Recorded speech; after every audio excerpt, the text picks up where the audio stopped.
اور تھوڑا لیٹ بھی آئے ہیں ماشاءاللہ، لیکن کیونکہ بہت بزی شخصیت ہیں اور بہت ہی ہارڈ ورکنگ پرسنالٹی ہیں. کل بھی جو ہے ان کی کچھ معاہدے شاہدے ہو رہے تھے، بہت سارے کام ہو رہے تھے. یار ابھی ملواؤں گی ان پرسنالٹی سے، یقیناً آپ بھی ان کے کام دیکھیں گے، ان کے ورک کے بارے میں بلکہ جانیں گے. یقیناً آپ بھی ان کی تعریف کرنے پر مجبور ہو جائیں گے. اس چیز پر کہتے ہیں نا پراؤڈ کیا جائے. جو لوگ کام کرتے ہیں اور عوام کے لیے کام کرتے ہیں، لوگوں کے لیے کام کرتے ہیں، ان پر کہتے ہیں پراؤڈ کرنا ضروری بنتا ہے.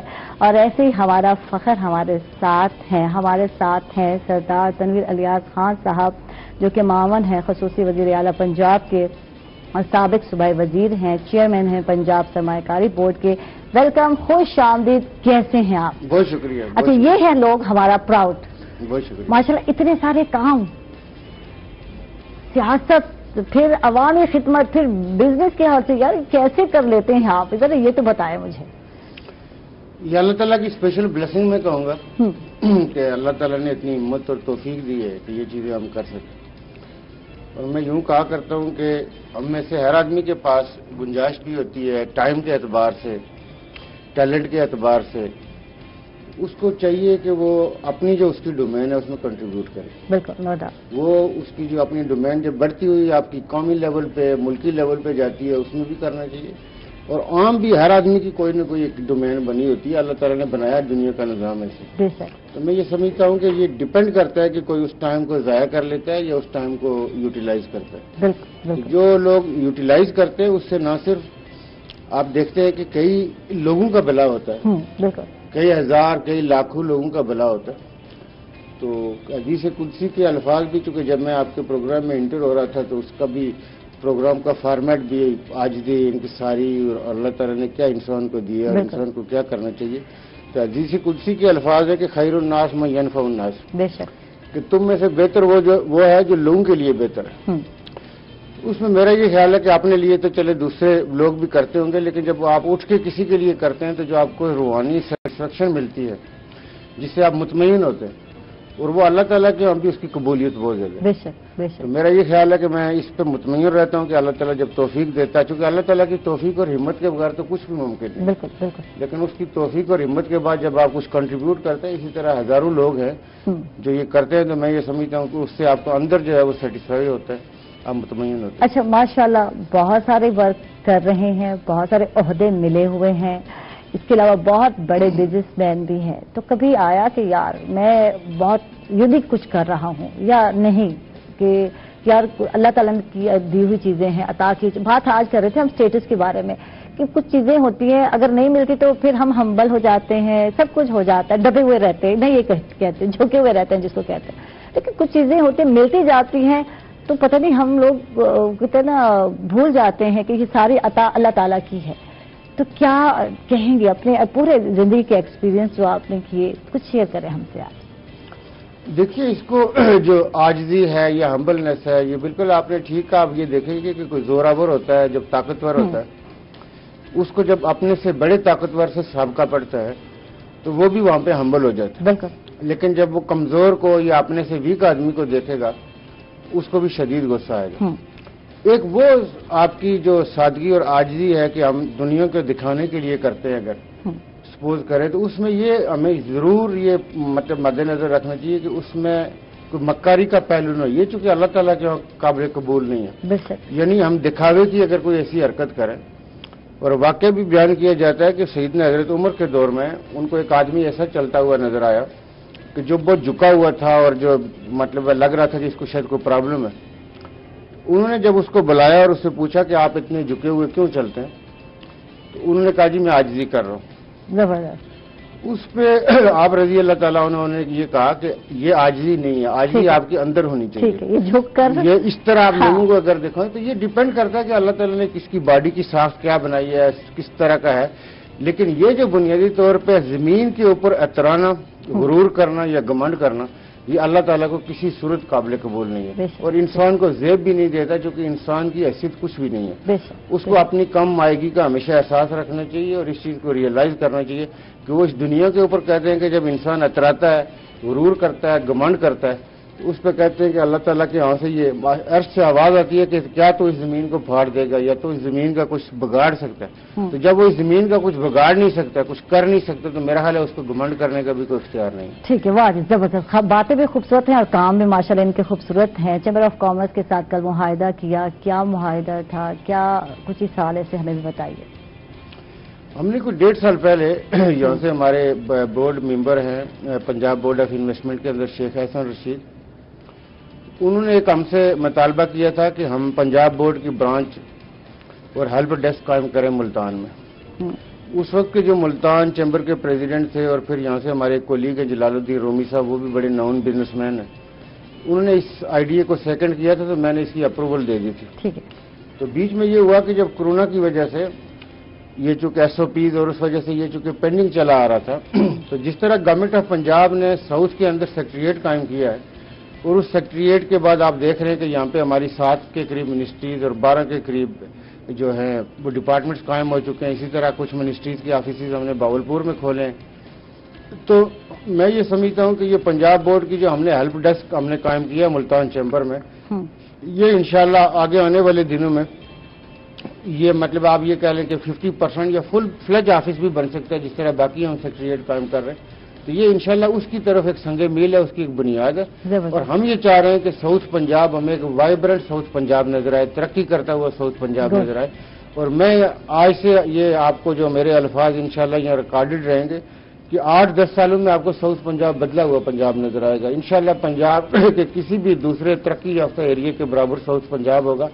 ماضی میں بہت بری طرح نگلیکٹ ہوا، لیکن سردار عثمان بزدار صاحب، وزیر اعظم پاکستان عمران خان صاحب کی ویژن کے مطابق اور ان کی ڈائریکشن کے مطابق اس کی چیز کے اوپر ہم کمیٹڈ ہے، اور پنجاب گورنمنٹ پوری کوشش یہ کر رہی ہے کہ ساؤتھ پنجاب کو کیسے آگے لایا جائے. انشاءاللہ یہ فیوچر میں صبح بنے گا، لیکن اس وقت جو گورنمنٹ کی کمٹمنٹس تھی حالات کے مطابق ہم نے سیکریٹریٹ قائم کر لی ہے، تاکہ لوگوں کو اس ایریے کے لوگوں کو اپنے کاموں کے لیے لاہور نہ آنا پڑے یا نارتھ کی طرف نہ آنا پڑے. انشاءاللہ ان کو جو ان کے معاملات ہیں وہ یہیں پہ حل ہوں گے، جو ان کا بجٹ ہے وہ یہیں پہ خرچ ہوگا.